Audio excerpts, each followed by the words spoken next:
여러분 안녕하세요. 닥터 입사시 김서연입니다. 날씨가 추워지면서 뇌 관련 질환을 호소하는 환자분들이 늘었다고 합니다. 한국인 뇌 관련 사망률 1위인 뇌졸중. 흔히 중풍이라고도 불리는 이 병은 암에 이어서 높은 사망률을 기록할 정도로 위험한 병입니다. 머릿속에 시한폭탄이라고 불리면서 치료 후에도 장애와 후유증을 남기는 뇌졸중. 오늘 닥터 입사시에서는 뇌졸중을 예방하고 꾸준한 재활치료를 통해서 뇌졸중의 고통으로부터 벗어날 수 있는 여러 가지 해법들 담아보았습니다. 지금부터 함께 만나보시죠.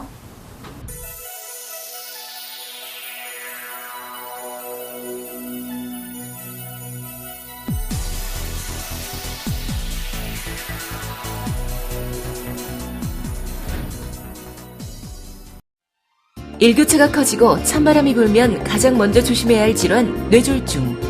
치료가 조금만 늦어도 치명적인 후유증을 낳기 때문에 본인은 물론 가족들의 삶까지 마비시키는 질환이기도 합니다. 우리나라 사망 원인 2위 뇌졸중. 오늘 닥터 24시는 뇌졸중의 종류와 증상 그리고 올바른 치료법과 예방법에 대해 알아봅니다.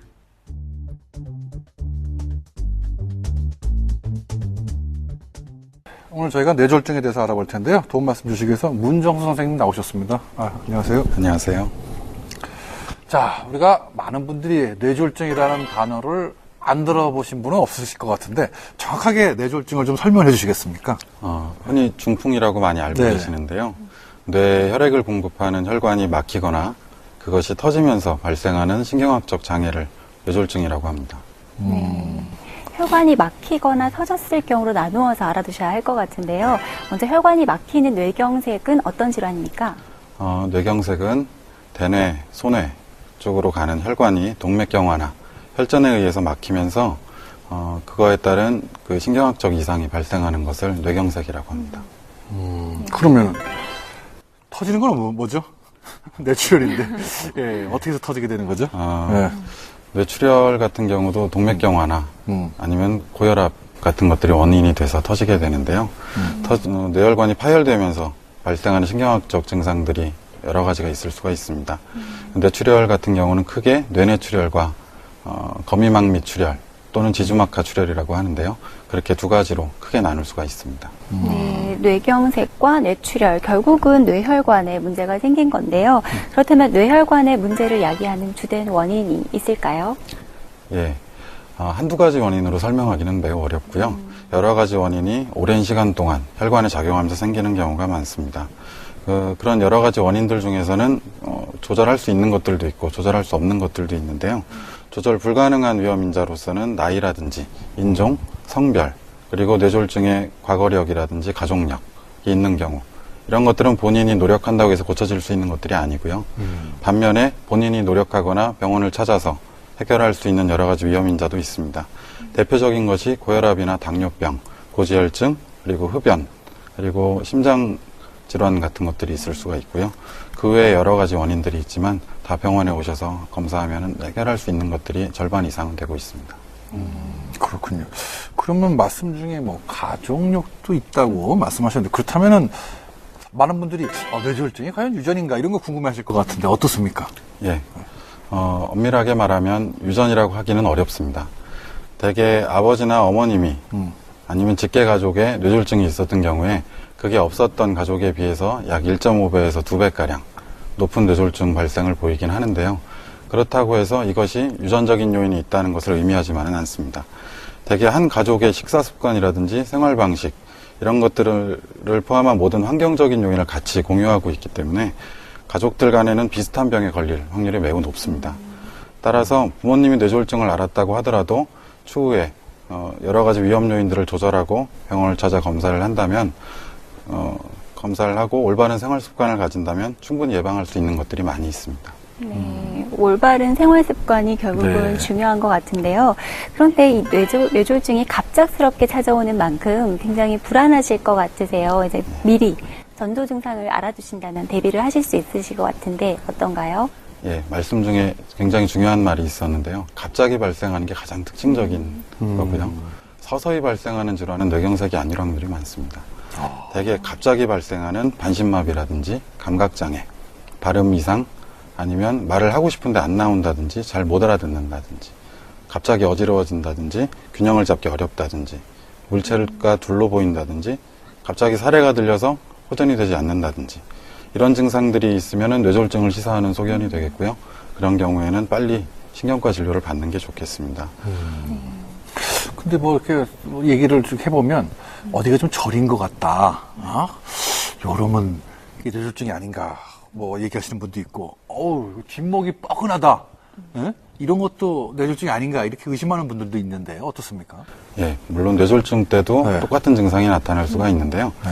대부분의 뇌졸중의 경우에는 신체 한쪽으로만 나타나는 경우가 많습니다. 손이 저려도 한쪽만 저린다든지 하는 경우가 많은데요. 물론 일반인들이 구분하기는 그렇게 쉽지만은 않습니다.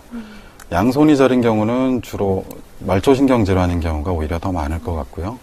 그리고 뒷목 당김이 있을 경우에는 어깨나 목 쪽의 질환을 의심해보는 경우가 더 많습니다. 네. 그리고 이런 경우에 집에서 혼자 넘겨짚고 시간을 보내면서 좋아지길 기다리는 경우들이 참 많으신데요. 고민하실 시간에 빨리 병원에 가서 진료를 받는 것이 더 큰 장애를 막는 방법이 되겠습니다. 그렇다면 말씀하신 뇌졸중 증상이 있다가 없어지는 경우도 있을까요? 혼자 집에 계시다가? 예. 뇌졸중 관련된 증상들이 있다가 없어지는 것을 일과성 허혈 발작, 다른 말로 TIA라고 하는데요. 이런 것들은 일시적으로 뇌혈류가 부족해지면서 뇌경색 증상이 발병한 뒤에 24시간 이내에 저절로 사라지는 것을 말합니다. 이런 경우에 보통 일반인들 같은 경우에는 다행히 저절로 나섰네 이러고 그냥 집에서 편하게 계시는 경우가 많은데요. 이런 경우에 실제로 이런 일과성 허혈 발작이 있은 이후에 영구적인 신경학적 손상이 남게 되는 그런 경우가 많이 보고되고 있습니다. 통계적으로는 2일 이내에 5%, 일주일 이내에 약 11%의 환자가 뇌졸중으로 발현하는 경우가 있고요. 이런 증상이 있을 때는 그것이 일과성 허혈 발작인지 편두통인지 아니면 간질 발작인 경우도 있고요. 저혈당에 의한 신경학적 증상일 수도 있기 때문에 꼭 병원을 방문해서 진단을 받는 것이 매우 중요하겠습니다. 네. 그러니까 병원에 방문을 해서 진단을 받아야 되는데, 자, 그렇다면은 어떤 검사를 어떻게 하는지 궁금하실 텐데요. 자, 우리 검사에 대해서 화면으로 준비해 봤습니다. 자, 함께 보시죠. 오늘은 우리 몸의 시한폭탄이라 불리는 뇌졸중에 대해서 알아보고 있습니다. 무엇보다도 뇌졸중은 조기 발견이 중요할 텐데요. 오늘은 뇌졸중의 검진법 그리고 자가진단법에 대해서 알아보겠습니다. 네, 이 뇌졸중 검사 항목이 참 다양한 것 같은데요. 혹시 집에서 스스로 해볼 수 있는 자가진단법 같은 것도 있을까요?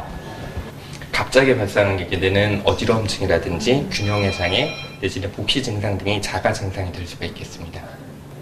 그렇다면 뇌졸중에 좋은 최신 치료법도 있을까요? 뇌졸중 치료에 있어서 가장 중요한 거는 시간입니다. 그래서 증상 발생 초기에 빨리 병원에 와서 막힌 부위를 찾고 그 부분을 뚫을 수 있는 정맥 내 혈전 용해술이라든지 아니면 요즘은 동맥으로 직접 들어가서 혈관 조영술을 해서 뚫을 수가 있습니다. 그래서 그런 방법들을 통해서 조기에 성공적으로 재관리를 하는 것이 중요하겠습니다. 그리고 최근에는 새로운 항응고요법들이 나오고 있습니다. 그래서 기존의 약물들이 하지 못했던 부분들을 그 약물들이 대체할 수 있을 거라고 생각을 하고 있습니다. 20 houses in a row, 80 people watch a TV show. Paper people, cardboard dreams, how unreal the whole thing seems. Can we be living in a world made of paper mache? Everything is clean and so neat.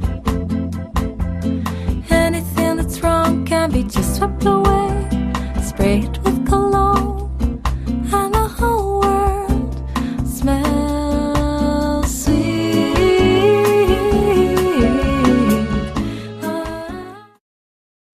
오늘은 뇌졸중의 검진법 그리고 자가진단법에 대해서 알아봤습니다. 몸이 조금 이상해도 이러다 괜찮겠지 하는 경우 많은데요. 뇌졸중의 전조 증상일 수 있으니까요. 몸이 조금 이상하면 반드시 전문의를 찾아가서 상담 받으시길 바라겠습니다. 자, 그러면 조기 검진을 한다. 그럴 때는 어떤 항목들을 해야 되는 건가요? 예, 고혈압, 당뇨, 고지혈증 여부에 대한 혈압 측정 및 혈액 검사가 기본적으로 이루어져야 되고요. 뇌졸중의 직접적인 위험 요소 중에 하나인 심방세동, 부정맥인데요. 이걸 파악하기 위해서 심전도 검사, 그리고 다른 심장질환이 없는지에 대해서 심초음파 검사가 필요하겠습니다. 그리고 가장 직접적으로 영향을 미칠 수 있는 뇌혈관에 대한 검사가 또 필요하겠는데요. 뇌 자기공명 영상 촬영, MRI나 그리고 혈관 촬영인 MRA 등을 통해서 뇌혈관의 모양과 상태를 파악하는 게 매우 중요하겠습니다. 그리고 뇌혈류 초음파 검사와 경동맥 초음파 검사를 통해서 뇌혈관 안에 혈류 상태를 측정하는 것이 매우 중요하겠습니다. 네, 검사를 통해서 만약에 조기에 알게 되면은 치료는 어떻게 이루어지나요? 먼저 고혈압이나 당뇨, 고지혈증 같은 경우에는 꾸준한 약물 치료를 하면서 계속 추적 관찰을 하는 것이 필요하겠고요. 심방세동이라는 부정맥이 발견된 경우에는 항혈전제 그리고 항부정맥제를 통해서 심장질환을 치료하는 게 필요하겠습니다. 그리고 조기 검진을 통해서 혈관에 협착이 있다는 것이 발견이 된 경우에는 뇌혈관 성형술이나 목동맥 내막 절제술 같은 것을 통해서 좁아진 혈관을 넓히고 약물 치료를 통해서 다시 혈관이 좁아지지 않게 예방을 해야 하겠습니다. 하지만 단순하게 약물 치료를 한다고 해서 모든 위험 요인이 제거되는 것은 아니고요. 가장 기본적인 것들이지만 잘 하지 못하는 것들이죠. 적절한 운동과 식습관 조절, 그리고 금연, 그리고 기본적인 이런 예방 활동들을 계속 중요하게 생각하고 실천하는 게 제일 중요하겠습니다. 네, 흔히들 아스피린을 뇌혈관 질환에 예방하고자 드시는 분들이 많이 계신데요. 이 아스피린과 뇌졸중에 관해서도 말씀 부탁드리겠습니다. 예, 아스피린은 다들 영양제처럼 드시는 분들이 굉장히 많은데요. 혈소판의 기능을 떨어뜨려서 혈전, 즉 피떡이 생기는 것을 막아주는 그런 약입니다. 따라서 이런 여러 가지 원인에 의한 뇌경색의 위험을 줄여주는 데는 상당히 도움이 될 수가 있는데요. 하지만 혈소판의 기능을 떨어뜨리기 때문에 혈전은 덜 생기지만 반대로 피가 잘 굳지 않게 되는 현상이 발생하게 됩니다. 그래서 일반적으로 아스피린을 드시는 분들 같은 경우에는 손등이나 팔에 멍이 잘 드는 걸 볼 수가 있는데요. 따라서 응고장애나 다른 질환으로 인해서 혈소판 기능이 떨어지거나 피가 잘 멎지 않는 병을 가진 분들이 단지 몸에 좋다는 이유로 아스피린을 복용한다면 치명적인 출혈의 위험을 안고 생활할 수가 있게 되겠습니다. 따라서 그리고 아스피린은 위벽의 보호 기능을 약하게 만드는 효과가 있는데요. 그것 때문에 위염이나 위궤양을 유발하거나 기존에 있던 질환을 더 악화시키는 경우가 많이 있습니다. 따라서 아스피린을 드시고 싶을 때는 꼭 의사의 진단을 받고 처방을 받아서 복용하시는 게 필요하겠습니다. 영양제로 생각하고 마구 드시면 안 된다. 이런 말씀이신 것 같은데. 자, 그 뇌졸중 일단 생기면 치료는 어떻게 되는 건가요? 네. 뇌졸중이 발생하면 먼저 뇌출혈인지 뇌경색인지를 구분해야 되겠죠. 치료가 완전히 다르거든요. 뇌출혈 같은 경우에는 출혈의 양과 위치에 따라서 수술을 할지 보존적인 치료를 할지를 구분해서 치료를 하게 되겠고요. 뇌경색이라면 일단 3시간 안에 도착한 경우에는 막힌 혈관을 직접 재개통해주는 시술이나 약물 치료를 받을 수가 있습니다. 그렇게 한 경우에는 예후가 굉장히 좋은 걸로 되어 있는데요. 그렇지 않고 3시간 이후에 도착한 경우에는 약물 치료와 뇌경색의 악화를 막는 여러 가지 치료들을 병행하게 되어 있습니다. 뇌출혈이나 뇌경색 모두 급성기에 시행하는 여러 가지 치료가 환자의 예후를 결정하는 데 굉장히 중요한데요. 따라서 이런 뇌졸중이 의심되는 상황이라면 무조건 빨리 병원을 이동하는 게 가장 중요하겠습니다. 네. 발병했을 경우에 1분 1초가 정말 중요할 것 같은데요.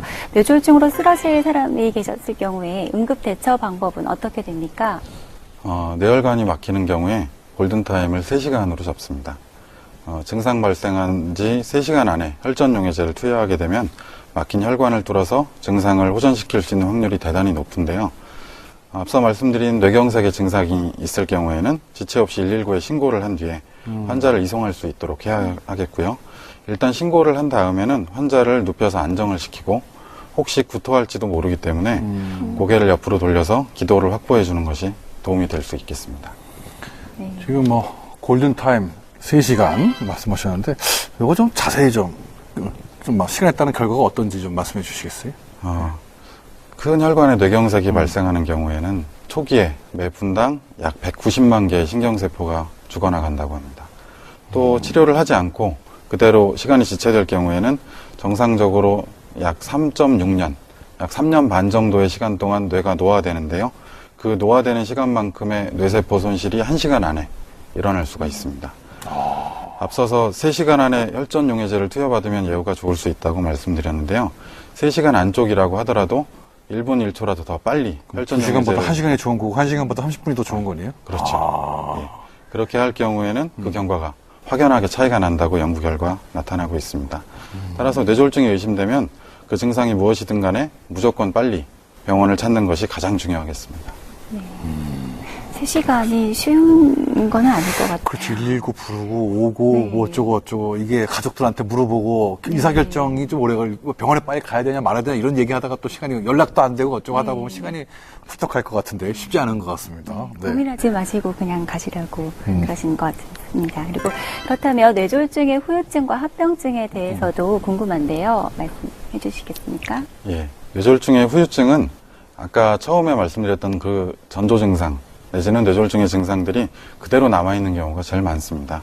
따라서 반신마비나 감각장애, 발음장애, 어지러움 이런 것들이 다 남아있을 수가 있고요. 그 외에 같이 동반될 수 있는 후유증으로는 그 마비된 쪽에 손과 발이 부으면서 통증이 동반되는 경우가 제일 많습니다. 특히나 어깨 관절의 통증이 제일 흔하게 보고가 되고 있고요. 또 음식물을 잘 삼키지 못해서 가끔 병원 가시면 콧줄 낀 환자들을 본 적이 있으실 텐데요. 비위간이라고 하는데 이걸 통해서 음식을 섭취하게 되고요. 이런 것 때문에 심한 경우에는 기관절개를 해서 지내야 되는 경우도 종종 있습니다. 그리고 마비된 쪽에 팔다리 근력이 그렇게 떨어지지 않는데도 불구하고 뇌경색 이후에 걸음을 잘 걷지 못한다든지 팔다리의 강직이 심해지는 양상의 혈관성 파킨슨병이 나타나는 경우도 있는데요. 그 외에도 여러 가지 후유증이 있습니다. 성기능 장애라든지 배변, 소변 장애, 그리고 침을 흘리거나 의식이 저하되는 이런 합병증들도 드물지 않게 나타나고 있습니다. 저 어릴 때 생각을 해보면 동네 이렇게 골목길에 보면 이렇게 약간 지팡이 짚고 이렇게 절룩절룩거리시는 노인분들 꽤 많고 또 이렇게 호두 같은 거 이렇게 손에 뇌졸중에 좋다 그래서 이거 굴리는 분들 참 많았는데 요즘에 참 그런 분들이 눈에 잘 안 띄는 것 같습니다. 어디 기관에 계신지. 자, 근데 뇌졸중이랑 치매도 관련이 있다. 많은 분들 생각하시고 계실 텐데 이거 설명 좀 해주시죠. 네. 예, 당연히 연관이 있는데요. 뇌에는 기억력이나 언어 능력, 주의 능력, 시공간 감각, 그리고 수행 능력을 담당하는 부분이 여기저기에 산재해 있습니다. 그래서 뇌경색으로 통해서 이런 부분에 손상이 가게 되면 앞서 말씀드린 기능들이 손상을 받게 되고 이런 종류의 인지기능 장애가 발생하는 것을 혈관성 치매라고 합니다. 혈관성 치매가 동반돼 있는 뇌경색 환자들 같은 경우엔 몸이 많이 불편하시죠. 몸이 많이 불편한 가운데 기억력도 떨어지고 길도 못 찾고 일상생활 동작 수행이 굉장히 어려워지는 이런 엎친 데 덮친 격이 되는 경우가 많습니다. 따라서 뇌졸중 환자들은 초기에 인지기능 저하 여부를 적절하게 평가를 해서 약물 치료와 인지치료, 언어치료 등을 받을 수 있게 해드리면 혈관성 치매로 인한 후유증을 최소화할 수 있겠습니다. 네, 후유증과 합병증이 정말 무서운 질환이니만큼 보다 적극적으로 예방할 수 있는 방법이 궁금한데요. 또 특별히 더 주의하셔야 될 부분들이 계실까요? 가장 쉽게 할 수 있지만 또 어려운 방법인데요. 금연, 절주, 그리고 적절한 운동. 이 세 가지가 가장 필수적입니다. 참 어려운 것들이네요. 세 가지 모두. 흡연 같은 경우는 다들 폐암의 위험 인자로만 알고 계신 경우가 많죠. 하지만 심뇌혈관 질환의 가장 큰 원인 중에 하나가 되겠습니다. 흡연자의 경우는 비흡연자에 비해서 뇌졸중 확률이 약 2배가량 높은데요. 하루에 4갑 정도의 담배를 피운다면 약 4배 정도의 뇌졸중 발병률이 증가한다고 알려져 있습니다. 하지만 또 담배를 끊고 5년 정도가 지나게 되면 뇌졸중의 위험이 비흡연인과 비슷해진다고 하는데요. 결국 담배는 꼭 끊는 것이 필요하겠습니다. 그리고 술은 하루에 1잔 정도 하면은 오히려 심뇌혈관 질환에 예방적인 효과를 보인다라고 알고 계시는데요. 하지만 과음하고 폭음은 오히려 뇌졸중의 위험을 크게 증가시키게 됩니다. 따라서 음주는 최대한 자제하는 게 좋겠고요. 그리고 고혈압이나 당뇨병, 고지혈증이 있다면 적극적인 치료를 통해서 안전한 범위로 조절을 받으셔야 하겠습니다. 그리고 정기적으로 뇌혈관의 상태를 보는 것이 가장 적극적인 예방 방법이 되겠는데요. 아까 말씀드린 MRI나 MRA를 통해서 혈관 검사를 하고 그리고 뇌혈류 초음파 그리고 경동맥 초음파를 통해서 동맥경화 정도를 평가한다면 확실하게 예방할 수 있는 치료를 할 수가 있을 것 같습니다. 예, 결론적으로 뇌졸중 예방을 위해서 진료가 필요한 경우가 정리하면 5가지 정도로 말씀드릴 수가 있을 것 같은데요. 첫 번째, 한 번이라도 뇌졸중을 앓은 적이 있는 분들, 당연히 병원을 잘 다니시겠죠. 네. 그리고 두 번째로 60세 이상의 고령인 경우, 그리고 세 번째로 가족 중에 뇌졸중 환자가 있거나 뇌졸중으로 돌아가신 분이 있는 이런 경우, 그리고 흡연이나 과음 등과 같이 나쁜 생활 습관을 가진 경우, 그리고 고혈압이나 당뇨, 고지혈증 같은 이런 기저질환을 갖고 계신 경우, 이 5가지의 경우는 주저없이 가까운 신경과 의사와 뇌졸중 예방에 대해서 상담을 하시는 것이 필요하겠습니다. 그러니까 이 5가지 중에 한 가지라도 있어도 가시라는 말씀입니까? 아, 그렇죠. 근데 웬만한 사람들은 집에 가족유기권 한 2-3가지는 기본으로 있을 것 같은데요. 네, 그럴 것 같습니다. 그렇다면 한 번 뇌졸중에 걸렸다. 지금 아까 과거력 있는 분들은 치료를 받으시라고 얘기했는데, 상담을 받으시라고 말씀하셨는데, 이런 분들 재발 안 되려면 어떻게 해야 되는 겁니까? 일단 정기적으로 네. 혈압 체크하고 혈당을 체크하고 하는 것들이 필요하고요. 고지혈증 같은 경우는 약물 치료를 하면서 피검사를 안 해보고 계신 경우가 굉장히 많습니다. 그래서 정기적인 혈액 검사가 꼭 필요하겠고요. 1년에 한 번 정도는 뇌혈류 초음파와 경동맥 초음파를 통해서 혈관 내 혈류 흐름을 체크하는 것이 필요하겠습니다. 그리고 MRI나 MRA를 통해서 정기적인 혈관 촬영을 하면 큰 도움이 될 수 있겠습니다. 또 한 번 뇌졸중이 있었던 그런 경우에는 어떤 증상이 생기든 간에 뇌졸중으로 인한 증상이 아닌지 빨리 확인하는 것이 필수적이 되겠습니다. 그리고 민간요법이나 시간이 가면 좋아지겠지 하고 시간을 보내고 계신 분들이 상당히 많은데요. 아까 3시간 말씀드렸다시피 무조건 빨리 병원에 내원하시는 게 가장 중요하겠습니다. 오늘은 뇌졸중에 대해서 자세히 알아봤는데요. 마지막으로 시청자분들을 위해서 당부의 말씀 부탁드립니다. 예, 불과 몇 년 새 뇌졸중, 그중에서도 뇌경색의 빈도가 점점 증가하고 있습니다. 그러다 보니 근거 없는 민간요법도 예전보다 많이 늘었고요. 약물에 의존하는 경우도 많은데요. 그런 것들에 관심 두지 마시고 가장 중요한 것은 꾸준한 운동과 규칙적인 생활, 그리고 적절한 식이, 금연, 금주 하시는 것이 되겠습니다. 거기에 덧붙여서 정기적으로 병원 검진을 통해서 추후 발생할 수 있는 위험 요인을 조절하고 치료함으로써 뇌졸중의 위험을 현저하게 줄일 수가 있겠습니다. 네, 모든 병들이 그렇겠지만 뇌졸중은 특히 예방이 중요한 질환인데요. 무엇보다 올바른 생활 습관과 식습관이 중요합니다. 매일 30분 이상 적절한 강도의 운동을 하시고요. 적정 체중을 유지하시는 것이 중요합니다. 그리고 신선한 야채와 과일을 충분히 드실 때 육류는 살코기 위주로 조금만 드시고요. 소금 섭취를 줄이셔야 합니다.